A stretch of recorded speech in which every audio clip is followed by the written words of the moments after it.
Un incendie s'est déclaré devant la synagogue de la Grande Motte, près de Montpellier. Cela s'est passé vers 8h30. Deux voitures, dont l'une contenant une bouteille de gaz, ont explosé, blessant au passage un policier municipal à proximité. 4 départs de feu bien distincts, pas de victimes dans la synagogue, vide à ce moment-là. La piste criminelle est privilégiée, l'auteur des faits est toujours en fuite.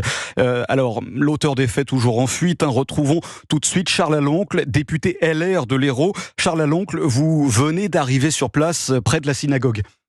Alors effectivement, je viens d'arriver sur place. Je vais rencontrer le préfet et le procureur qui sont également sur place. Des premières informations qui ont été publiées, il s'agit d'un incendie et d'une explosion, puisqu'il y aurait eu des bouteilles ou des bonbonnes de gaz dans un véhicule qui aurait pris feu. La piste criminelle ne fait aucun doute.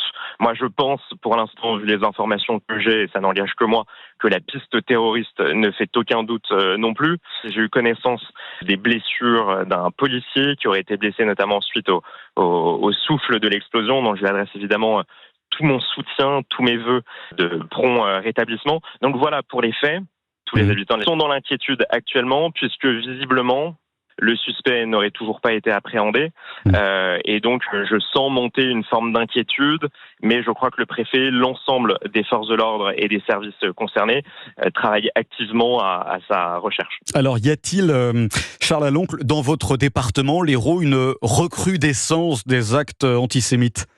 Je ne pense pas que ce soit simplement mon territoire. On peut le voir depuis le 7 octobre. Il y a eu un triplement du nombre d'actes antisémites partout en France. Sur le premier semestre, je crois qu'on arrive à près de 1000 actes antisémites. Donc c'est absolument énorme. C'est plusieurs actes antisémites qui ont lieu chaque jour, qui concernent beaucoup de communes en France, qui concernent toute la communauté juive. Je pense que les propos absolument coupables, même criminels, de beaucoup de responsables de la France insoumise ces derniers jours et notamment ces derniers mois depuis le 7 octobre sont vraiment le moteur, le carburant d'un antisémitisme qui ne se cache plus.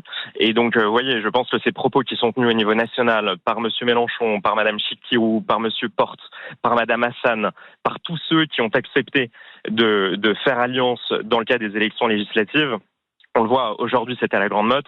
Moi je crains que demain, après-demain, dans les prochains mois, on ait ce genre d'actes qui se représentent partout en France. Merci Charles Aloncle, député LR, les Républicains donc de l'Hérault. Je rappelle que l'assaillant n'a toujours pas été appréhendé. Gérald Darmanin, ministre de l'Intérieur, doit se rendre sur place dans le courant de la journée. Avec nous également en direct le président du CRIF, Jonathan Arfi. Bonjour Jonathan Arfi, le Conseil représentatif des institutions juives de France. J'imagine, Jonathan Arfi, que ce qu'il s'est passé ce matin ne vous étonne pas. C'est à l'image, malheureusement, de ce début d'année terrible au niveau des agressions que subit votre communauté. Oui, malheureusement, c'est, j'allais dire sans surprise, que nous constatons cette nouvelle attaque contre des Français juifs. Je dis une attaque contre des Français juifs parce que viser une synagogue un samedi matin, le jour de l'office du Shabbat, ça n'est pas que s'en prendre à un bâtiment, c'est bien la volonté de blesser, de tuer des juifs qui est à l'œuvre. S'il y a manifestement eu l'emploi d'une bonbonne de gaz, on est dans un registre encore très différent de celui, par exemple, de l'incendie de la synagogue de Rouen il y a quelques semaines.